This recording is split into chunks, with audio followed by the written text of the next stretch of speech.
আচরণ দেখে কষ্ট পাই, মানুষ কোথায় গেল। গত পরশুদিন আমার সাথে এমন এক আচরণ করছে, মানে আমি এখনো এটার কষ্টে ভুগতেছি। বাড়ি বানাচ্ছি, কিছু রড কিনলাম, আমার মাহফিলের ব্যস্ততা, তাই আমার বড় ছেলেটাকে পাঠাইছি যা। তো যার থেকে রড কিনলো তার সাথে ফোনে আমাকে ধরাই দিল। আমি বললাম ভাই ওজনে কম টম দিয়েন না। বলে না হুজুর, কি যে বলেন, আপনি আলেম মানুষ, হুজুর আপনারও তো আমি চিনি, আপনার ওয়াজও শুনি, আর আপনি মানুষকে এলেম দেন, হুজুর গান দেন, আপনারে কম দেবো হুজুর বলেন কি? আমি বললাম যে ভাই বুঝি সব, এরপরও বললাম আর কি আপনি কম টম দিয়েন না আর কি। বলো হুজুর যদি কম দেয় আখেরাতে দেয়া লাগবো না? আমি বুঝি না, হেরো আর শুই না তো আমি কাই যে মাশাআল্লাহ ভালোই তো, ভালো মানুষ, ঠিক আছে, কিন্তু কম যদি হয় তাহলে আমার বাড়ির পাশে আমি মাপার স্কেল আছে, আপনিও স্কেল দিয়ে মাইপা দিয়েন, আমার বাড়ির পাশে আসলে আমি স্কেল দিয়ে আবার মাপবো, তখন কি হবে? বল হুজুর আপনি যে কটু কম হয় আমি আবার দিয়ে দেবো। আমি তখন বুঝলাম যে না, লোকটা খুব ভালো মানুষ। তা আমার ছেলে 13 টন রড আনলো, বাড়িতে আইনা মাইপা দেখি 10 টন হয় নাই, 55 কেজি কম হয়েছে, 3 টনই নাই। এই খবর শুনে পরে আমাকে জানাইলো আমার ছেলে, আমি ফোন দিলাম, ফোন দেওয়ার পরে এখন বেড়া ফোন আর ধরে না, বাজিতেছেই বাজিতেছে। পরের দিন দিলাম, গতকালকের কথা বলছি, পরশু রাত হলো, গতকালকেও সকাল 10টা-11টা পর্যন্ত ফোন দিতেছি, ধরে না ধরে না। পরে ভাবলাম যে না, আমরা যেই লেভেলে আছি এই লেভেলে তো সারা দেশেই অনেকের সাথে পরিচয়। তো ওসি সাহেবকে আমি কমপক্ষে বললো, ওসি সাহেব তো আর দেরি করবে না। পরে আমি গেলাম সরাসরি, ওসি সাহেব তো শুনে টুনে বলে কোন কি হুজুর আমনের সাথে? আমি কই হ্যাঁ। এই পুলিশ এখনই যা, ধরে আন যা, তারে ঠেঙ্গাও। তো যাই হোক, আজকে আবার রাজি হয়েছে, কই যান, টাকা যা পাইবেন ফিরাই দিন।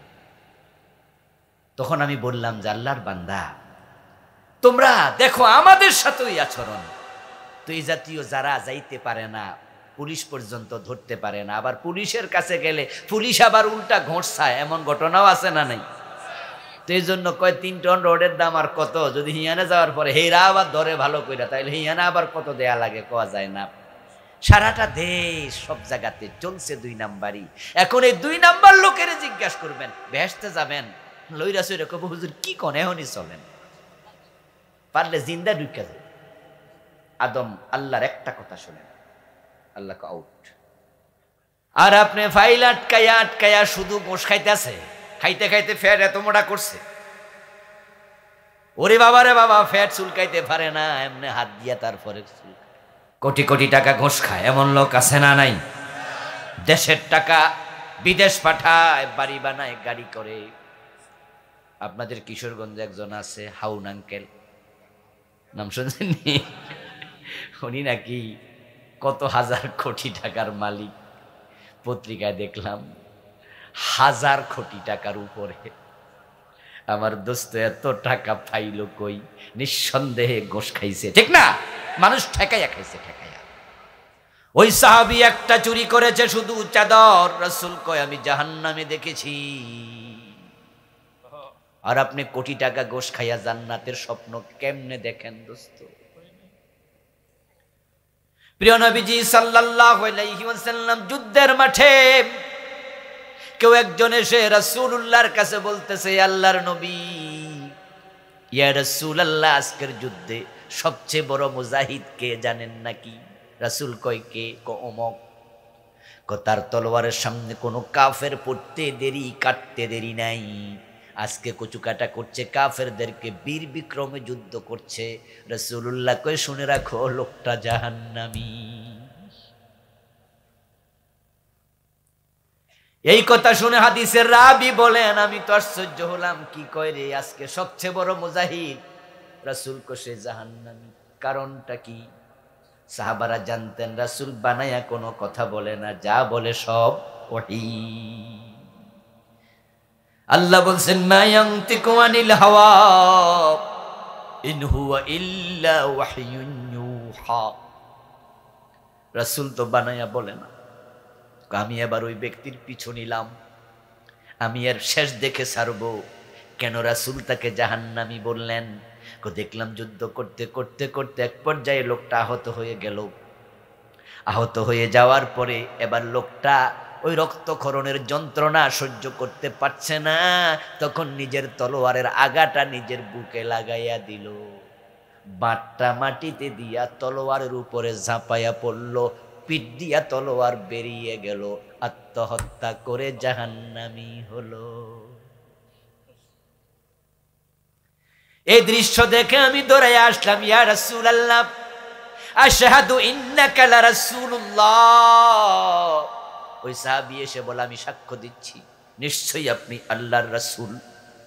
এই কথা বলার সাথে সাথে আল্লাহর হাবিব বলতেছে, কি মিয়া তুমি তো কালেমা আগে পড়ে মুসলমান হইছো, এখন নতুন করে এই কথা কেন বলো? তখন এবার বলছে, হুজুর এই হলো ঘটনা, আপনি যার ব্যাপারে কইছিলেন সে জাহান্নামী, আমি নিজে দেখছি সে আত্মহত্যাকারী। এবার আপনাদের জিজ্ঞাসা করবো, আত্মহত্যা কয়টা গুনাহ? 10, 20, 30টা না একটা? বলেন না ভাই, কয়টা? আমাদের আমল নামায় গুনাহ আসেনি? 1-2টা। তো বেটা একটা কইরা যদি দুজকি হয়, আমরার খবর কি?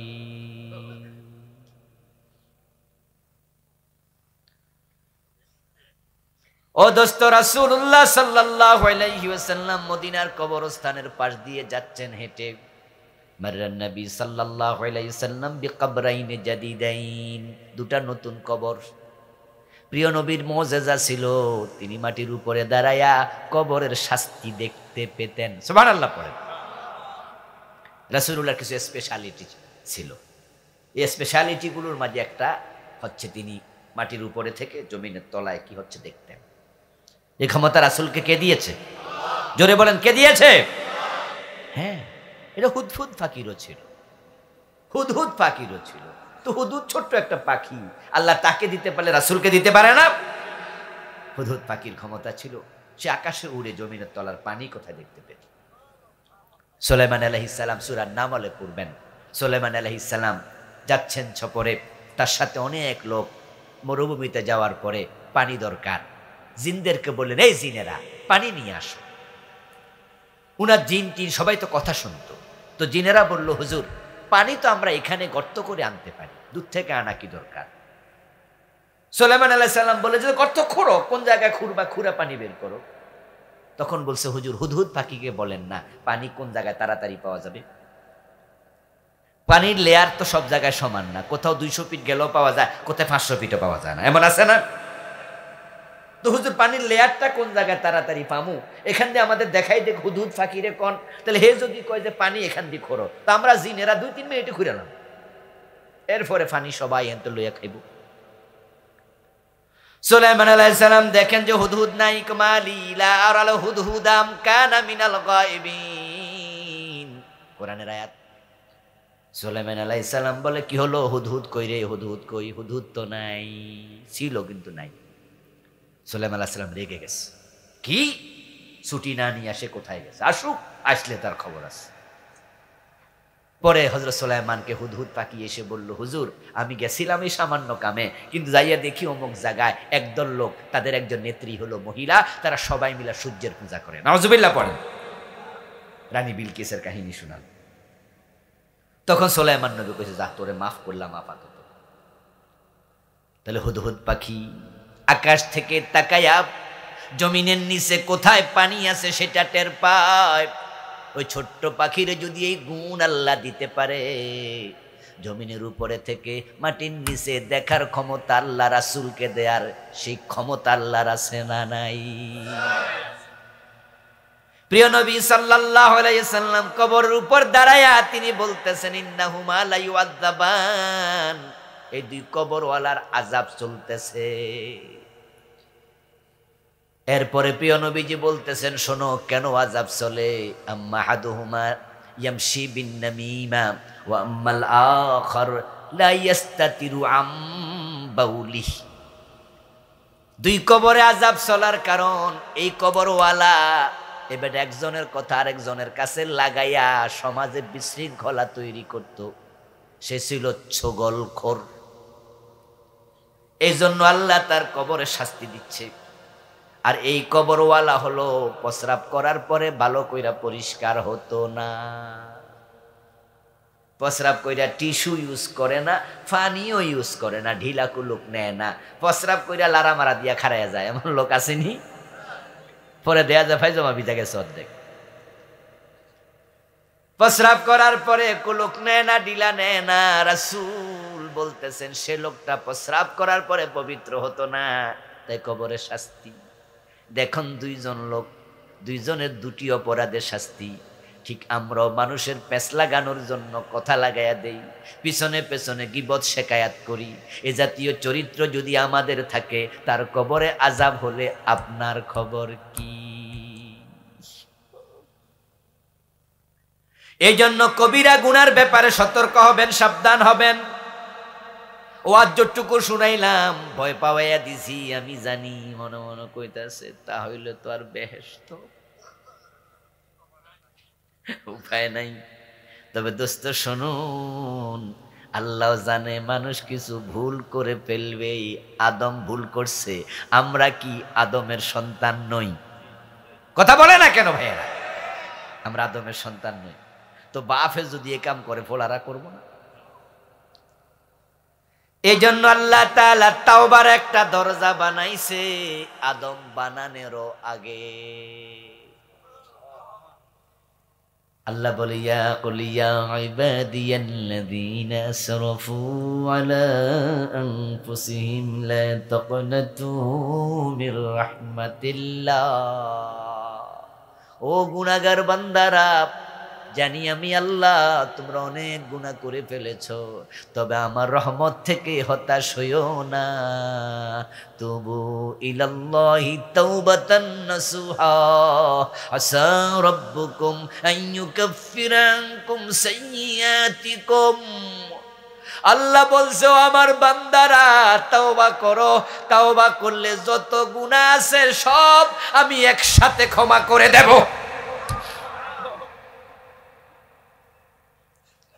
আত্তাইবু মিনাজ যামবি কামান লা যামবা লাহু। প্রিয় নবী সাল্লাল্লাহু আলাইহি ওয়াসাল্লাম বলছেন, মানুষ যতই গুনাহ করুক, যখন তাওবা করে আল্লাহ এমন ভাবে ক্ষমা করেন যেন সে গুনাহই করে নাই।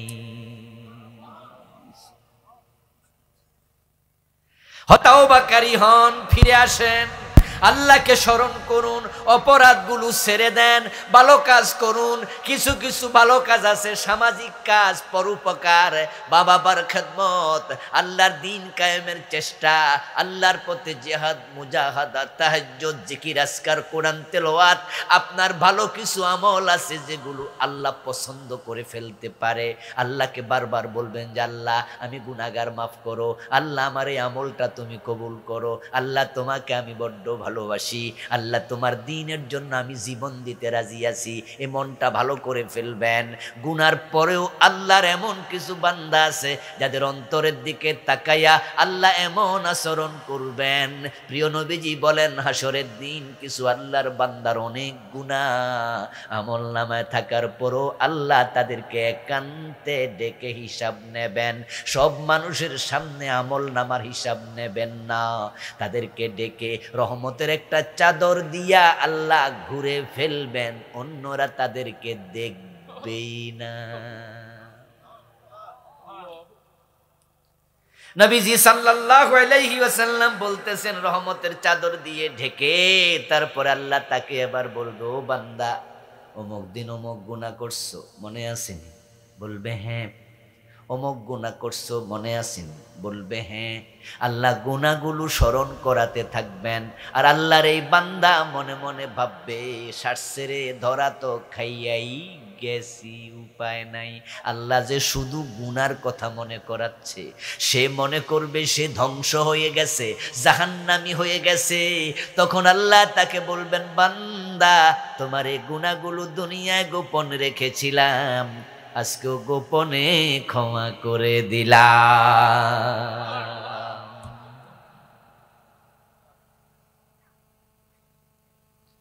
শুধু একটা কুকুরকে পানি খাওয়াইয়া আমলনামার সব গুনাহ মাপ পাইয়া গেছে এক মহিলা। এমন হাদিস আছে না নাই? সে ছিল দুশ্চরিত্রা, পতিতা। কুত্তারে পানি খাওয়াইছে, আল্লাহর রহমতের দরিয়ায় জোয়ার উঠে গেছে। কুকুর বানাইছে কে? জোরে বলেন।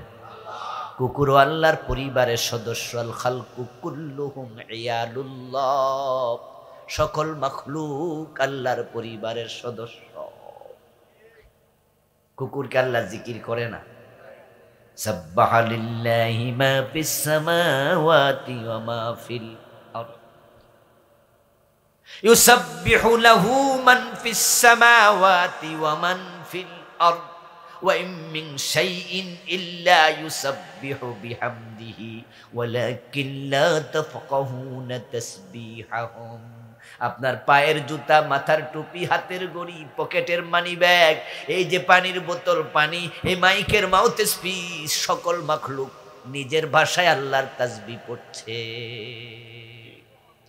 তাদের সকলের তাসবিহ বুঝার ক্ষমতা আমাদের নাই। কুকুর আল্লাহর পরিবারের সদস্য, তাকে পানি খাওয়াইছে দেখা আল্লাহর অন্তরে রহমতের জোয়ার উঠে গেছে। আল্লাহ বলতেছে, মহিলা যদি পতিতা হইয়াও একটা কুত্তারে পানি খাওয়াইয়া বাঁচাইয়া দিতে পারে, আমি তাকে জাহান্নাম থেকে কেন বাঁচাতে পারবো না? যাও, আমিও তারে মাফ করে দিলাম। প্রিয় নবীজি সাল্লাল্লাহু আলাইহি ওয়াসাল্লাম মেরাজের রাতে জান্নাতে ঢুকলেন। জান্নাত পরিদর্শন করতে গিয়ে দেখেন এক ব্যক্তি, তিনি যেখানে যান সেখানে তার দেখা পান। জান্নাতুল ফেরদাউস গিয়া দেখে বেড়া আটতাছে, জান্নাতুন নাইম দেখে হেয়ানো আড়ে, জারুল খুলদে দেখে সেখানেও হাঁটে। জিবরিল আমিনকে বললেন, বুঝলাম না, পুরা জান্নাত আটটাই তার জন্য খোলা, এই লোকটা কি আমল করলো আমার জানার শখ, তুমি জানলে একটু বলো। এমন কি নেক আমল করেছে আল্লাহ জান্নাতের সকল দরজা খুলে দিছে। জিবরিল আমিন বললেন, ইয়া রাসূলুল্লাহ, দাখালাল জান্নাতা বিশাজারাতিন কাতাআহা আন যাহরিত তারিকি তুযিন নাস, রাওয়াহুল বুখারী। প্রিয় নবীজিকে জিবরিল আমিন বলতেছে, হুজুর তার আমলনামা আমি দেখছি। জিবরিল তো হলেন ফেরেশতাদের লিডার, সর্দার, এই জন্য কেরামুন কাতিমিন যা লেখে এগুলা দেখার পাওয়ার উনারও আছে। উনি তো চিফ, প্রধান। আমরা যখন সেনাবাহিনীর প্রধানের কাছে, পুলিশ বাহিনীর প্রধানের কাছে কোনো বিষয়ে কথা বলি, উনি বলে যে এসপিরে ফোন লাগাও, এই এসপিরে ফোন লাগাও তো, এই এসপি সাহেব এটা দেখেন তো, এসপি সাহেব সাথে জি স্যার, জি স্যার, সিস্টেম না? উনি তো লিডার, ফেরেশতাদের প্রধান। উনি বলছি, ইয়া রাসূলুল্লাহ, এই লোকটা জান্নাতে আসছে, আমলনামা দেখছি গাইটা, আমলনামার মাঝে একটা ভালো কাম, সেটা হচ্ছে রাস্তায় চলাচলের পথে লোকজন একটা গাছে ধাক্কা খাইয়া ব্যথা পাইতো, এটা রাস্তার মোড়ে ছিল, রাতের বেলায় অন্ধকারে ফতিক চলতে হোঁচট খাইতো, বড় মোটা গাছ ছিল। এই লোকটা সিদ্ধান্ত নিল এই গাছটা কেটে রাস্তাটাকে ক্লিয়ার করে দেই। সে এই কাজটা করছে, আল্লাহ পুরা জান্নাতের রাস্তা ক্লিয়ার করে দিছে।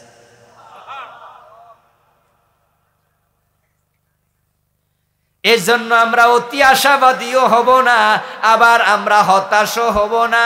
ওমর ফারুক বলতেন, আল ঈমানু বাইনাল খাউফি ওয়ার রাজা, ঈমান হলো আশা এবং ভয় দুটার মাঝখানে।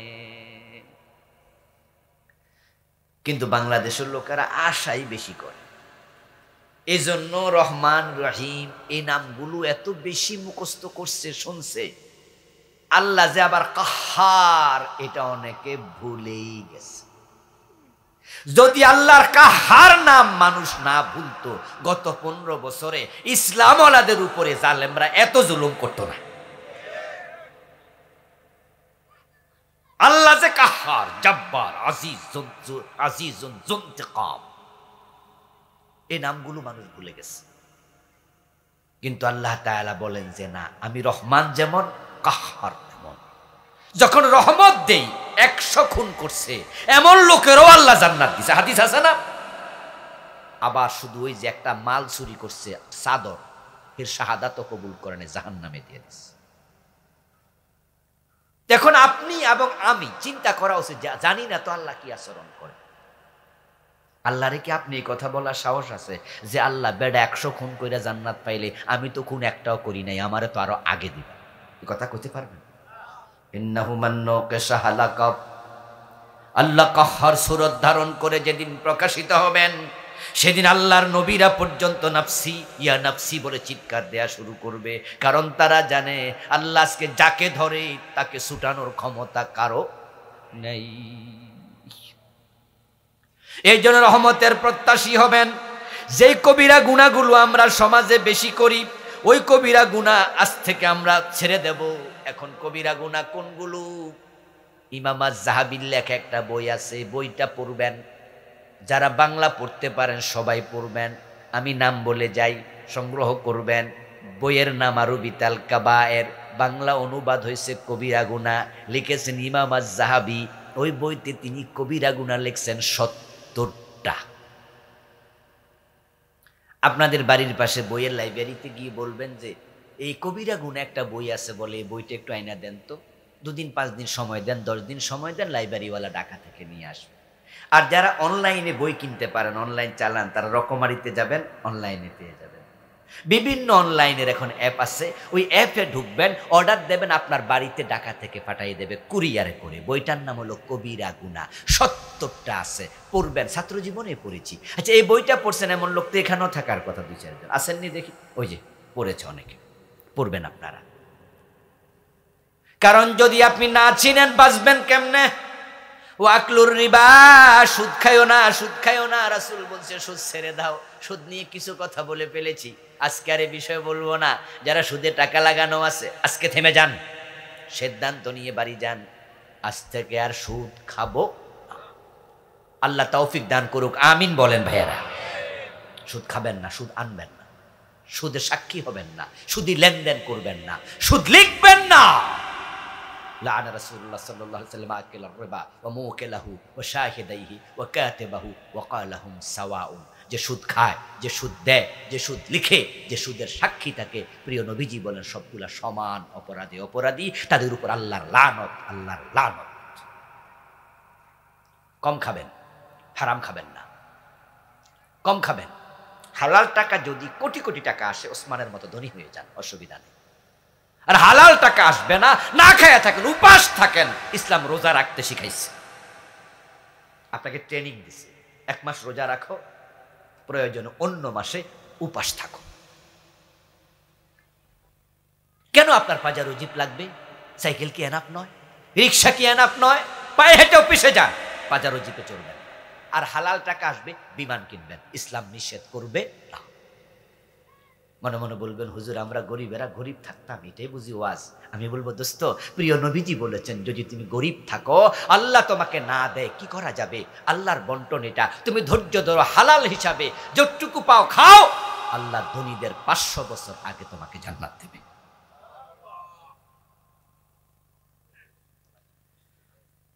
রাসূলুল্লাহ সাল্লাল্লাহু আলাইহি ওয়াসাল্লাম আমাদের শিখালেন ওয়াকলু মালাল ইয়াতীম, ইয়াতীমের মাল খায়ো না। যাদের সাথে ইয়াতীম আছে সাবধান।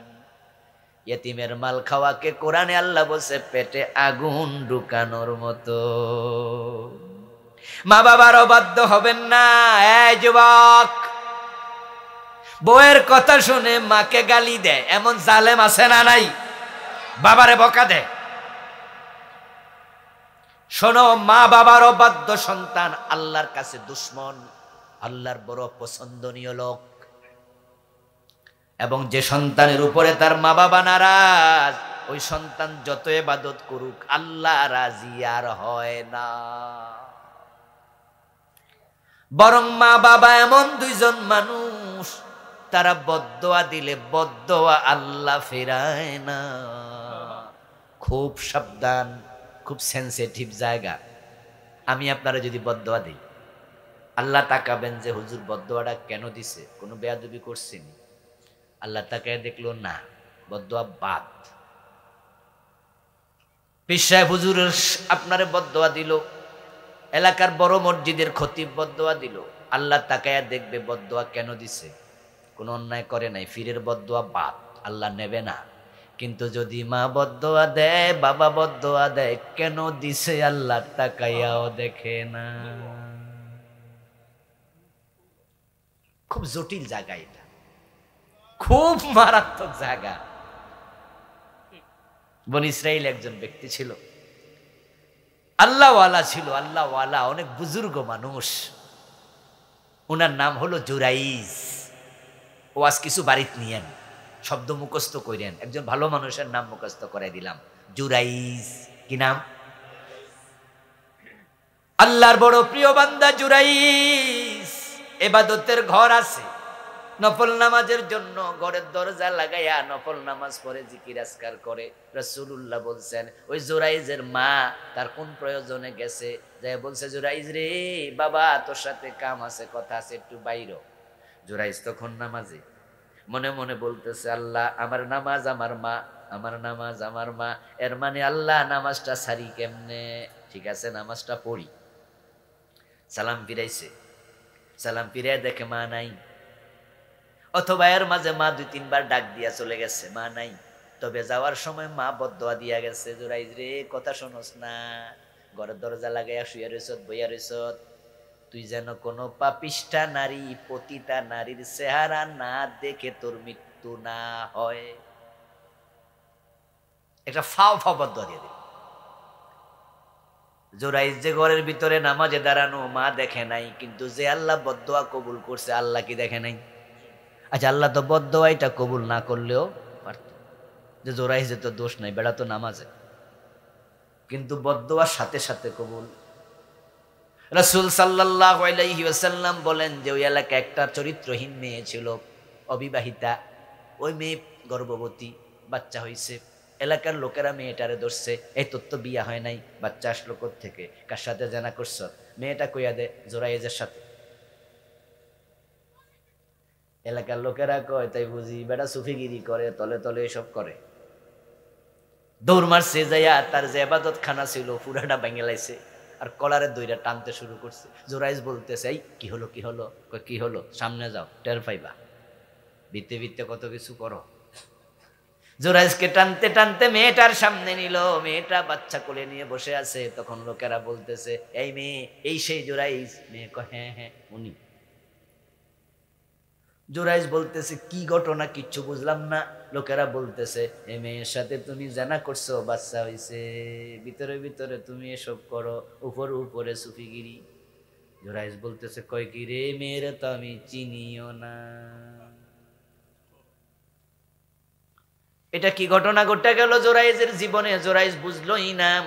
এর মাঝে তার মনে আসলো যে আল্লাহর কাছে একটু সাহায্য চাই, তোমরা আমার কি করবা, মারবা ধরবা সব করিও, কিন্তু আমি একটু 2 রাকাত নফল নামাজ পড়ি। লোকেরা আচ্ছা পড়ো।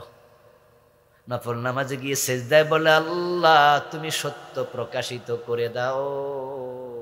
সালাম ফিরাইয়া ওই বাচ্চার কাছে আসছে, কোলে বসে আছে বাচ্চা। এসে বলতেছে এই বাচ্চা তোর বাবার পরিচয় কি? কোলের বাচ্চা কইয়া দেয় আমার বাবা হলো মকরা খাল। সুবহানাল্লাহ কয় না কে লোকেরা? বাচ্চার বয়স হলো মাত্র 1 দিন। 1 দিনের বাচ্চা কথা কয়, কয় কি? লোকেরা তো আশ্চর্য, আরে এই জোরাইজ তো মারাত্মক লোক, এই কথা কইলে বাচ্চা কথা কই দিল। এবার লোকেরা ধাক্কায় বাচ্চারে কি কইলি ক, বাচ্চা তো আর চায় না, 1 বছরের বাচ্চা কি চাইব কি আর। এবার লোকেরা দৌড়াইয়া গেল, রাখালটারে ধরে আনছে, ধরে এনে দিল মাই। রাখাল তখন স্বীকার করছে যে হ্যাঁ এই মেয়ের সাথে আমি জানা করছি। নাউজুবিল্লাহ পড়ে। এবার লোকেরা বলতেছে জোরাইজ ভুল হয়ে গেছে, ভুল হয়ে গেছে। ওই মহিলারে ধরছে শক্ত করে, হের নাম কলি কেন? মহিলা উত্তর দেয় ওর কাছে একবার আমি প্রেমের আবেদন করছিলাম, সে প্রেম ফিরাইয়া দিছে, তাই প্রতিশোধ নিতে চাইছিলাম কিন্তু পারলাম না। আল্লাহওয়ালা মানুষ পরনারীর সাথে প্রেম করবে কেন, তার সাথে যাবে কেন? কিন্তু ওই যে মাঝে কইছে চরিত্রহীন মেয়ের চেহারা না দেখে তোর যেন মৃত্যু না হয়, আল্লাহ তার চেহারা দেখাইয়া ছাড়ছে কছিলায়। এতে বোঝা যায় মা বাবার বদদোয়া বিনা কারণেও লেগে যায়। আর যদি বেয়াদবি করেন তাহলে এবার কোন জায়গা গিয়ে ঠেকবে আল্লাহই জানে। এজন্য আকুল ওয়ালিদাইন, কবিরা গুনাহ, মা বাবার অবাধ্য হওয়া। আল কিযিব, মিথ্যা বলা কবিরা গুনাহ। ইযা কাযাবাল আবদু তাবাআদা আনহুল মালাকু মাইলান মিন নাতনি মা জাআ। প্রিয় নবীজি বলছেন, কেউ যখন মিথ্যা কথা বলে তখন তার মুখ থেকে এমন দুর্গন্ধ আসে যে দুর্গন্ধ শুধু সাতের রহমতের ফেরেশতা টের পায়। তাই রহমতের ফেরেশতা তার থেকে 1 মাইল দূরে চলে যায়। তাহলে যে দোকানদার সারাদিন মিছা কথা কয়, হে দোকানের অবস্থা কি? ওই অবস্থায় যদি মারা যায়, রহমতের ফেরেশতা সাথেই নাই, গজবের ফেরেশতা জান কবজ করবে। অথচ আমরা তেমন ভাবে মিছা কথা কই, সাজাইয়া গুজাইয়া, এটা যে মিথ্যা আমরা বুঝতেও পারি না, মনে করি এটাই সত্য কথা। বিশেষ করে দোকানদাররা এমন ভাবে কয়, এই ভাই এই জামার দাম কত? আপনি বললেন কত? বললো যে হুজুর হে জামা আপনি নেন নেন হুজুর, বা ভাই নেন, ভাই আপনি আমার এলাকার মানুষ, বা হুজুর আপনি মসজিদের খতিব, আপনি নেন, কত দিবেন দেন। তা আপনি বললেন যে ভাই বলেন না বলেন না। বলে হুজুর কি আর কইতাম, কি নেই তো 500 দেন, কত দিবেন? তা আপনি এবার মনে মনে ভাবতেছেন যে কি করি, আচ্ছা 550। কো না হুজুর আপনি তো ব্যবসা করবো, আপনি 500ই দেন কেনাটা, আর আপনি একটু দোয়া করে দিয়ে। আপনি তো মনে মনে খুশি, যাক হুজুর হইয়া কি লাভ। হ্যাঁ, এমনি পাওয়া যায়, মানুষ ব্যবসা বাণিজ্য করে না, মানুষ আপনাকে ফ্রি দিয়া দিছে মোটামুটি মূল কেনা দামে, তা আপনি 500 টাকা দিয়া দোকান থেকে চলে যাচ্ছেন। উনি কইতেছে হুজুর দোয়া কিন্তু, আপনি কোন আল্লাহ বরকত দাও, দোয়া টোয়া করলেন। দোকান থেকে বের হওয়ার পরে ওই দোকানে যে ছোট্ট একটা ফোলা আছে, যে কর্মচারী কাম শিখতেছে কেমনে ব্যবসা, এই কয় চাচা এটা তো 250 দিয়া কিনছি, নেন। কয় ব্যবসা শিখ।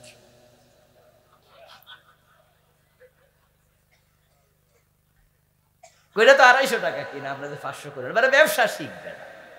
কারণ হুজুরে যদি 500 না কইতাম হুজুর দিত নি, সোজা মানুষ তো বিশ্বাস করে লাইছে। তবে দেখিস আবার সবাই লোকে কোশ না, কিন্তু কিছু লোক আছে বুঝা লাইব এটা যে 500 না, কিন্তু হুজুর মানুষ তো বোঝে নাই, ভাবছে আমি খুব চালাক। আসলে কি চালাক নাকি ব্যাক করে? ঠকাইলো না ঠকলো? নিজেকে ঠকাই। পুরো 250 টাকা হারাম, পুরো 250 হারাম বানায়। قال رسول الله صلى الله عليه وسلم كبرت خيانة أن تحدث بأخيك وهو لك به مصدق وأنت به كاذب। প্রিয় নবীজি বলেন সবচেয়ে বড় খেয়ানত, বিশ্বাসঘাতকতা হলো তুমি তোমার ভাইয়ের সাথে এমন কথা বললে, তোমার ভাই ভাবছে তুমি সত্য বলেছো, অথচ তুমি মিথ্যাবাদী। সে তোমাকে সত্যবাদী মনে করে দাম দিছে, তুমি তার বিশ্বাসের মর্যাদা দিতে পারো নাই। তুমি বিশ্বাসঘাতক। মিথ্যা বলবেন না, ঠকবেন, প্রয়োজনে ঠকাবেন না।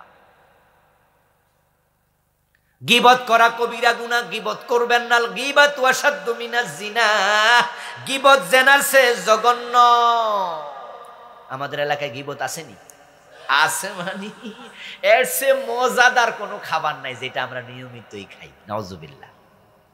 ফোলা মাইয়া বা বাবা একসাথে বৈশা মদ খায় না, মদ খাওয়া হারাম, গীবত করাও কি, কিন্তু সবাই এক টেবিলে গীবত করে। হুজুরও করে, ফিরও করে, বউও করে, বেডা করে। আহারে নামাজ ছাড়ে না, পর্দা ছাড়ে না, 5 ওয়াক্ত নামাজি, তাহাজ্জুদ গুজার, পর্দা করে, শরী পর্দা, কিন্তু টেবিলের মাঝে বইয়া গীবত করে। কেমনে গীবত করে? বউ কয়, শুনছেন নি, জামাই রে কয়, তো জামাই কয় কি হয়েছে? জামাই কিন্তু ফিসা, জামাই কিন্তু ভালো বক্তা, বড় হুজুর। বউ কইতাছে রাতের বেলা খাইতে বইয়া যে আপনার ভাইয়ের বউ আমার এটা কইতে পারেনি। তখন এবার উনি কয় যে কি কইছে? কইটা কইছে। কি এই কথা কইতে পারেনি? বেডির মুখে যা মন চায় বেডি তাই কব, এসব চলবে না। তখন ওই ফোলা যেটা মালানা, হেও কয় হ্যাঁ চাচি আম্মা আসলে খারাপ, মাইয়াটা কয় হ্যাঁ এই মহিলা আসলে আগ থেকে খারাপ। সবাই মিল্লা শুরু করছে। শয়তান হাততালি দিয়া কয় সামান্য আগুন লাগাইছাম, এখন দাউ দাউ করে জ্বলতেছে।